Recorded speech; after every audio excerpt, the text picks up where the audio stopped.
ketika pelaku pesugihan menyongsong ajal.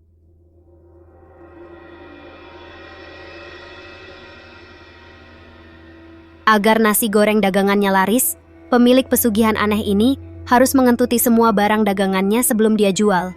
Menjelang ajal, perut si pelaku pesugihan itu membesar seperti perut wanita hamil, dan dia terus mengeluarkan kotoran.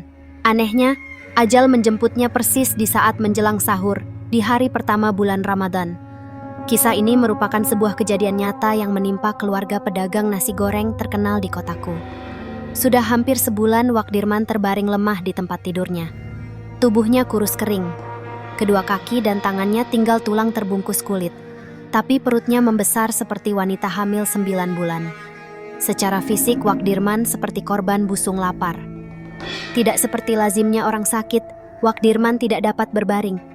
Dia hanya bisa duduk dengan disandari bantal di belakang punggungnya. Hal ini dilakukan karena setiap berbaring nafasnya sesak, seolah-olah ada bongkahan batu besar yang menghimpit dadanya. Tuntunan kalimah syahadat dan lafaz-lafaz ilaiyah yang dibisikkan istri, anak dan kerabatnya sama sekali tidak dihiraukannya. Dari bibirnya hanya terdengar suara rintihan kesakitan. Keluarganya hanya bisa menangis melihat penderitaan orang yang dicintainya yang begitu memilukan. Sedangkan istrinya, Wak Atik, terpekur di ujung tempat tidur sambil mengusap lembut kaki Wak Dirman, suaminya. Upaya pengobatan sudah dilakukan. Hasil diagnosa dokter menyebutkan bahwa Wak Dirman mengalami penyumbatan usus. Memang, sudah 10 hari dia tidak bisa buang air besar. Bahkan buang angin juga tidak bisa. Mungkin karena itulah lama-kelamaan perutnya membesar. Dokter sudah berupaya dengan memberikan resep obat-obatan pencahar perut. Namun sepertinya kotoran di usus Wak Dirman mampet dan menumpuk hingga membuat perutnya kian besar dan nafasnya sesak. Tetangga yang menyaksikan penderitaan Wak Dirman hanya bisa mengusap dada dan banyak mengucapkan istighfar. Di antara mereka bahkan bertanya-tanya, dosa apa sebenarnya yang pernah diperbuat Wak Dirman semasa mudanya, sehingga dia mengalami penyakit itu. Maklum saja, setahu mereka, sosok Wak Dirman adalah seorang pedagang warung nasi goreng yang cukup berhasil. Dan selama ini Wak Dirman terkenal sebagai seorang yang sangat dermawan. Dari hasil penjualan warung nasi gorengnya, Wak Dirman memiliki rumah yang megah, sawah yang tersebar di beberapa tempat, serta beberapa mobil angkutan di samping mobil pribadinya. Di masa tuanya, Wak Dirman cukup kaya untuk ukuran orang kampung. Namun para tetangganya tidak mengetahui bahwa sesungguhnya Wak Dirman pernah melakukan perjanjian gaib dengan penghuni Goa Keramat di wilayah Jawa Timur. Hanya sahabatnya saja yang tahu rahasia ini. Wak Jafar, demikian nama sang sahabat. Dari penuturan Wak Jafar inilah terungkap perjalanan hidup Wak Dirman di masa mudanya. Dirman muda adalah seorang yang taat beribadah dan rajin bekerja. Segala upaya telah dilakukan untuk mengangkat ekonomi keluarganya yang miskin. Dirman yang menikahi Atikah terpaksa berganti-ganti pekerjaan, mulai dari buruh bangunan, buruh bongkar muat di pelabuhan, hingga penarik becak pernah dijalaninya. Tutur Wak Jafar mulai bercerita. Hingga memiliki 3 orang anak, kehidupan Dirman belum berubah juga. Upah bekerjanya habis untuk kebutuhan anak dan istrinya. Tak jarang keluarga kecil itu harus makan nasi dengan lauk ikan asin atau kerupuk saja. Kemalangan hidup makin dirasakan Dirman saat anak ketiganya yang bernama Agus terserang penyakit kanker mata.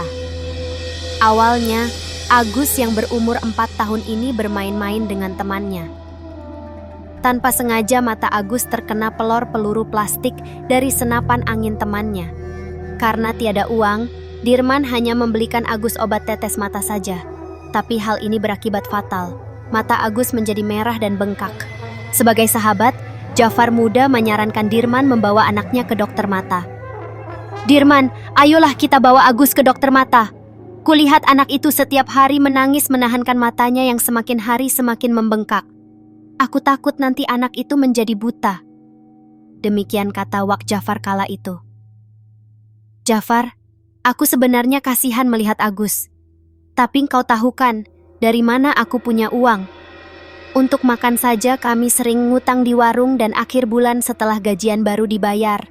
keluh Dirman. Karena kasihan, Wak Jafar dan istrinya membawa Agus ke dokter. Hasil diagnosa dokter menyimpulkan mata Agus harus dioperasi dan retina mata kanannya harus dibuang untuk mencegah sel kanker menyebar ke organ yang lain. Keadaan ini tentu saja membuat Dirman dan istrinya syok. Nah, pikiran Dirman yang kalut itu membawanya berkenalan dengan dunia hitam. Lewat temannya sesama buruh, Dirman diberitahu lokasi pesugihan di salah satu gunung di Jawa Timur. Ungkap Wak Jafar. Dirman benar-benar sudah gelap mata. Yang ada dalam pikirannya hanya mendapatkan uang banyak untuk berobat anaknya dan merubah kehidupan mereka yang miskin. Saat rencana ini diberitahukan pada sahabatnya, Jafar menasehati Dirman. Ingat Man, bersekutu dengan siluman pada akhirnya akan membawa kesengsaraan. Biarlah aku tetap meneruskan keinginanku apapun itu resikonya, daripada aku terus-terusan menderita kemiskinan seperti ini. Hutang untuk berobat Agus juga kian hari kian menumpuk. Kasihan anak dan istriku terus menderita. Kalau aku berhasil, aku kan bisa mengoperasikan mata Agus, kilah Dirman. Setelah menitipkan anak dan istrinya pada Jafar, Dirman berangkat ke Jawa Timur. Jafar yang mengantar kepergian Dirman ke pelabuhan Belawan hanya dapat membekalinya dengan sedikit uang untuk makan. Sedangkan pada istrinya, Dirman mengatakan dikontrak sebagai buruh bangunan di salah satu perusahaan di Jawa Timur. Setelah 2 minggu kepergiannya, kejadian tragis menimpa keluarga Dirman. Anaknya Agus tiba-tiba saja mengalami panas tinggi hingga kejang-kejang. Jafar serta istrinya, juga Atik istri Dirman, segera membawa Agus ke rumah sakit. Namun, nyawa anak ini tidak tertolong lagi. Menurut dokter, mata Agus infeksi, sel-sel kanker itu sudah menyebar ke seluruh tubuhnya. Inilah yang menyebabkan kematian Agus. Dalam pandangan masyarakat awam yang didukung oleh analisa medis, kematian Agus memang dikarenakan sakit kanker. Tidak demikian dalam pandangan alam gaib. Kematian Agus adalah keberhasilan. Dirman bersekutu dengan penghuni gaib gunung di Jawa Timur itu. Tanpa setahu siapapun, Agus adalah tumbal Dirman untuk penghuni alam gaib pesugihan yang dipujanya. 1 bulan kemudian, Dirman pulang ke kampungnya. Ketika diberitahu Atik bahwa anaknya Agus meninggal, Dirman pura-pura menangis, padahal di dalam hatinya dia tersenyum puas dengan hasil kerja pesugihannya. Malamnya usai makan, Dirman menyerahkan segepok uang pada istrinya. Bu, ini aku ada sedikit uang dari hasil kerja di Jawa sana. Aku mau kita berubah dan mulai usaha baru. Aku sudah capek jadi buruh bongkar muat, kata Dirman berbohong. Astaga, banyak sekali uang ini, mau dibuat usaha apa, Pak? Tanya Atik. Ketika di Jawa sana, aku melihat seorang pedagang nasi goreng yang cukup berhasil.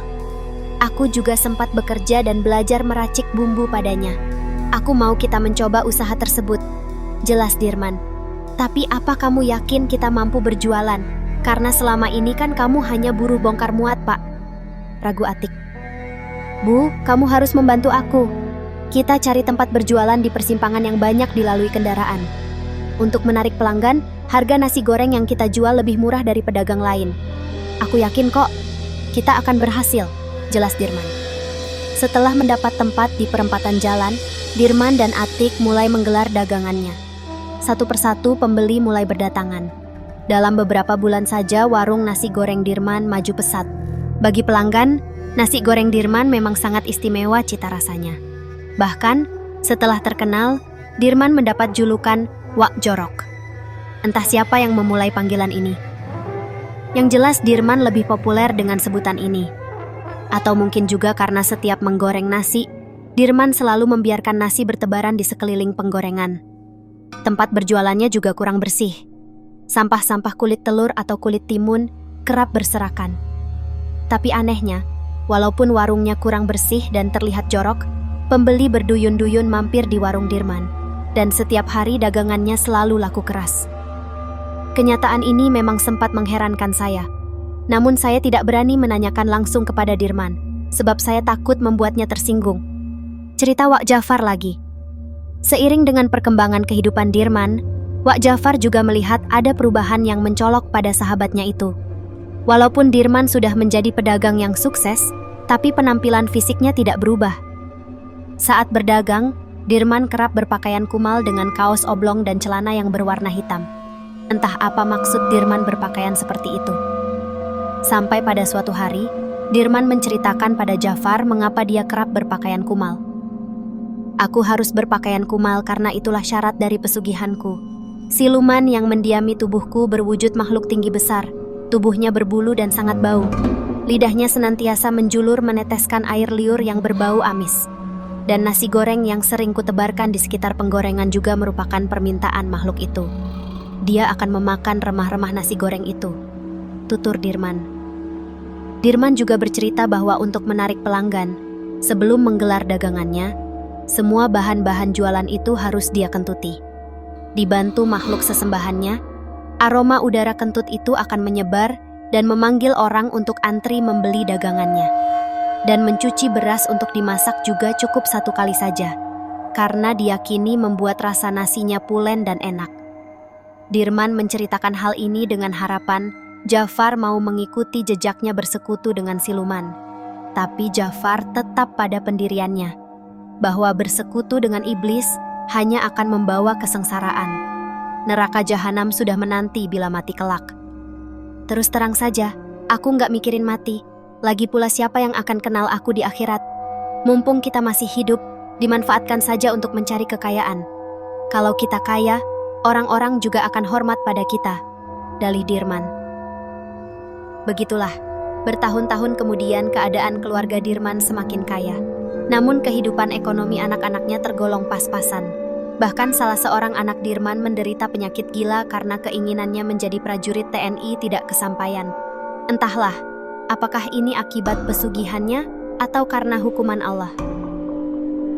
Di akhir hayat Dirman, warung nasi gorengnya yang terkenal itu kehilangan pamor bagi pelanggannya.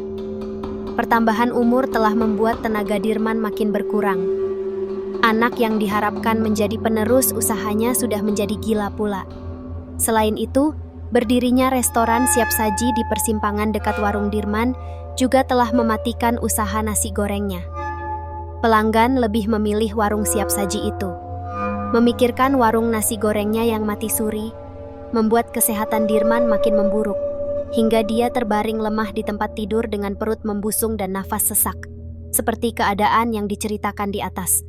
Keadaan Dirman yang tak kunjung sembuh membuat keluarganya kehabisan akal. Sahabatnya Wak Jafar menyarankan agar Dirman dibawa berobat ke orang pintar. Siang menjelang awal Ramadan itu Pak Uwo, dukun terkenal dari Deli Tua, dibawa Wak Jafar untuk mengobati Dirman. Ketika melihat kondisi Dirman, Pak Uwo menghela nafas berat. Carikan saya daun kelor, sirih bertemu urat 10 lembar, dan kain putih kira-kira 1/2 meter. Ambilkan air putih dan taruh dalam baskom, pinta Pak Uwo. Pak Uwo lalu membaca doa-doa di hadapan Dirman. Setelah itu daun kelor dan sirih bertemu urat direndam pada air itu hingga malam hari. Tepat tengah malam, Pak Uwo memerciki daun kelor yang sudah direndam air doa-doa ke tubuh Wak Dirman, terutama ke perutnya yang membusung. Pusar Wak Dirman dan saluran pembuangan anus ditutup dengan daun sirih bertemu urat. Aneh, seperti ada kekuatan gaib yang menggerakkan perpusaran angin di tubuh Wak Dirman. Tidak berapa lama Wak Dirman merasa perutnya mulas. Setelah itu dia buang angin, kentut, yang mengeluarkan bau yang sangat busuk. Melihat Wak Dirman buang angin, Pak Uwo meminta kain putih.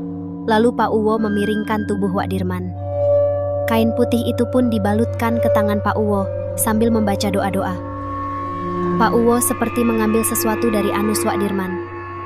Semua mata sanak saudara tertuju pada tangan Pak Uwo, karena Pak Uwo seperti bertarung dengan kekuatan yang tak kasat mata. Setelah mengeluarkan tenaga yang cukup hebat, Pak Uwo berhasil mengambil sebuah benda dari anus Wak Dirman dan membungkusnya dengan kain putih. Pak Uwo, apakah kami bisa melihat benda yang diambil dari anus suami saya? Tanya Wak Atik, istri Wak Dirman. Kalau memang ibu tidak keberatan, saya akan perlihatkan. Tapi setelah itu benda ini harus dibuang ke laut biar tidak disalahgunakan oleh orang lain. Jelas Pak Uwo. Setelah membaca doa-doa, Pak Uwo membuka telapak tangannya yang terbungkus oleh kain putih. Saat dibentangkan, terdapat sebuah benda dari logam berwarna kuning. Bentuknya seperti kapsul besar, tapi memancarkan sinar warna keemasan. Ternyata masih ada orang yang memakai susuk peluru emas. Susuk ini sering digunakan oleh pedagang dari Pulau Jawa. Jelas Pak Uwo. Sesudah itu Wak Dirman minta dibawa ke kamar mandi. Belum sampai kamar mandi, Wak Dirman sudah mengeluarkan kotoran yang sangat banyak dan berwarna kehitam-hitaman dan bau yang menyengat hidung.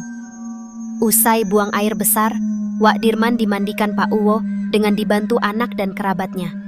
Lalu dibaringkan di ruang tengah dan ditunggui oleh sanak saudaranya. Pak Uwo sendiri melakukan ritual melarung susuk peluru emas itu ke laut yang jaraknya tidak begitu jauh dari rumah Wak Dirman. Keesokan harinya, pas hari pertama puasa, terdengar berita tentang kematian Wak Dirman. Para tetangga, kerabat maupun pelanggan Wak Dirman turut melayat dan mengantarkannya hingga ke pekuburan. Menurut berita yang tersiar, 3 bulan kemudian, rumah Wak Dirman yang megah itu musnah dilalap api. Tak ada satupun barang yang dapat diselamatkan. Bahkan mobil yang terparkir di garasi juga musnah tanpa meninggalkan bekas. Memang tidak ada korban jiwa, karena malam kejadian Wak Atik sedang berada di rumah anaknya. Hasil penyelidikan menyatakan kebakaran terjadi akibat arus pendek listrik. Entahlah, apakah memang begitu adanya atau karena ada kekuatan lain.